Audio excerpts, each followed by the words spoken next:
नमस्कार दोस्तों, स्वागत है आपका Sabalgarh agro farming YouTube channel में। दोस्तों आज हम बात करने वाले हैं 2024-25 में तूफानी पैदावार देने वाली गेहूं की वैरायटी के बारे में। दोस्तों ये एक ऐसी वैरायटी है, अगर आप इस वैरायटी को लगाते हो तो ये वैरायटी आपको बहुत गजब का उत्पादन देगी। गेहूं का सबसे ज्यादा उत्पादन उत्तर प्रदेश राज्य में होता है। गेहूं एक नकदी फसल है जिसे आप कभी भी और कहीं भी बेच सकते हो। बात करें अगर हम वैरायटी की, तो दोस्तों 2024-25 में तूफानी पैदावार देने वाली वैरायटी की अगर हम बात करें तो दोस्तों वो है पूसा तेजस वैरायटी। इस वैरायटी को HI 8759 के नाम से भी जाना जाता है। यह वैरायटी इंदौर कृषि अनुसंधान केंद्र में विकसित की गई थी। इस वैरायटी की आप रोटी ही बना सकते हो और दोस्तों बेकरी उद्योग में इसका उपयोग खूब होता है। यह वैरायटी पास्ता, मैक्रोनी, नूडल्स बनाने के लिए मुख्य रूप से उपयोग की जाती है।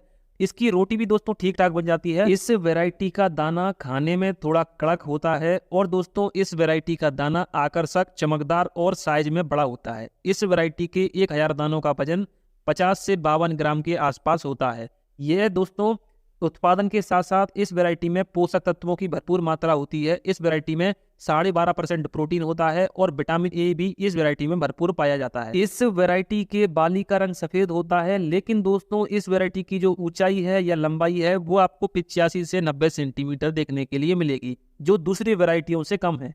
लेकिन दोस्तों ये वैरायटी कम ऊंची होती है, कम लंबाई की होती है, लेकिन इसमें जो फुटाव है आपको बहुत शानदार देखने के लिए मिलेगा।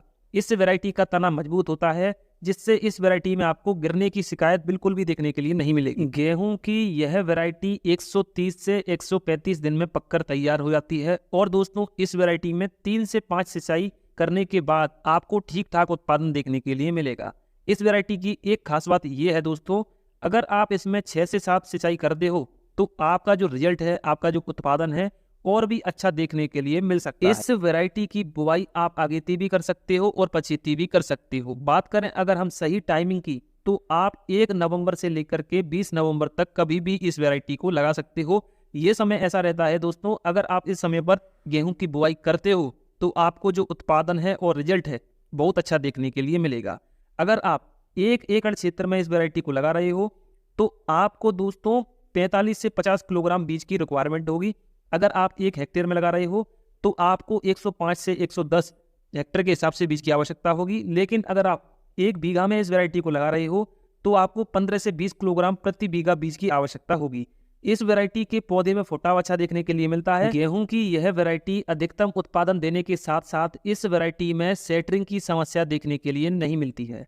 दोस्तों मैं आपको बता देता हूं कि गेहूं में सेटरिंग होता क्या है। दोस्तों जब आपकी फसल पूरी तरीके से पककर तैयार हो जाती है, फिर इसके बाद जब मौसम में परिवर्तन होता है, गर्मी से सर्दी होती है या सर्दी से गर्मी होती है और दोस्तों तेज हवाएं चलती हैं, तेज वर्षा होती है, तब आपकी फसल के दाने झड़ने लगते हैं। इसी समस्या को दोस्तों सेटरिंग कहा जाता है। अगर आप इस वैरायटी को लगाते हो तो आपकी फसल में सेटरिंग की समस्या देखने के लिए नहीं मिलेगी। इसके अलावा इस वैरायटी में करनाल बंट, लूज स्मट और गेरुआ रोग की समस्या बिल्कुल भी नहीं देखने के लिए मिलती है।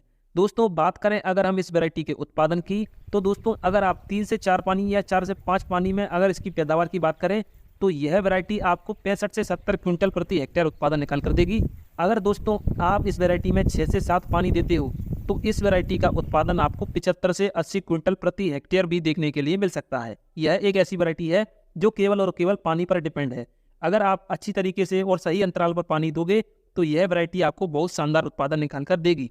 गेहूं की यह वैरायटी मध्य प्रदेश, छत्तीसगढ़, गुजरात, राजस्थान और उत्तर प्रदेश राज्यों में बड़ा ही अच्छा उत्पादन निकाल कर देती है। दोस्तों किसी भी फसल से अच्छी पैदावार प्राप्त करने के लिए हमें बुआई से पहले बीजों को अच्छी तरीके से उपचारित करना होगा। अगर आप बाजार से बीजों को खरीद कर ला रहे हो तो आपको उपचारित करने की कोई ज़रूरत नहीं है। लेकिन अगर आप घर के बीजों का उपयोग बुआई के लिए कर रहे हो तो आपको कार्बेंडाजिम 75% 2 से 2.5 ग्राम मात्रा प्रति किलो बीज के हिसाब से आपको उपचारित करना है। इसके अलावा अगर आपके पौधे में कंडवा रोग की शिकायत हर साल रहती है तो कंडवा रोग से बचाव के लिए आपको टेबुकोनाजोल 1 ग्राम प्रति किलो बीज के हिसाब से आपको उपचारित करना है। बात करें अगर हम डिस्टेंस की, तो जब भी आप गेहूं की बुआई करें तो आपको पंक्ति से पंक्ति की दूरी 20 से 22 सेंटीमीटर रखनी है और पौधे से पौधे की दूरी 6 से 7 सेंटीमीटर रखनी है। और बात करें अगर हम बीज की गहराई की, तो आपको 3 से 4 सेंटीमीटर आपको बीज की गहराई रखनी है। बात करें अगर हम प्राइस की, तो दोस्तों आप अगर इस वैरायटी को लगा रहे हो तो आपको इस वैरायटी का प्राइस 1800 रुपये प्रति 40 किलो बीज का बैग आपको बड़े ही आसानी से आपके मार्केट में मिल जाएगा। प्राइस थोड़ा ऊपर नीचे हो सकता है दोस्तों, क्योंकि क्षेत्र के हिसाब से, राज्य के हिसाब से, सिटी के हिसाब से रेट थोड़ा ऊपर नीचे हो सकता है। किसी भी फसल से अच्छी पैदावार प्राप्त करने के लिए आपको समय समय पर फसल की निगरानी करनी पड़ेगी। आपको देखना होगा कि आपकी फसल को कोई पशु तो खराब नहीं कर रहा, कोई जंगली जानवर तो खराब नहीं कर रहा, इसका आपको विशेष रूप से ध्यान रखना है। फिर इसके बाद आपको अपनी फसलों में खरपतवारों का नियंत्रण करना है। इसके लिए आप निराई गुड़ाई समय समय पर करते रहिए।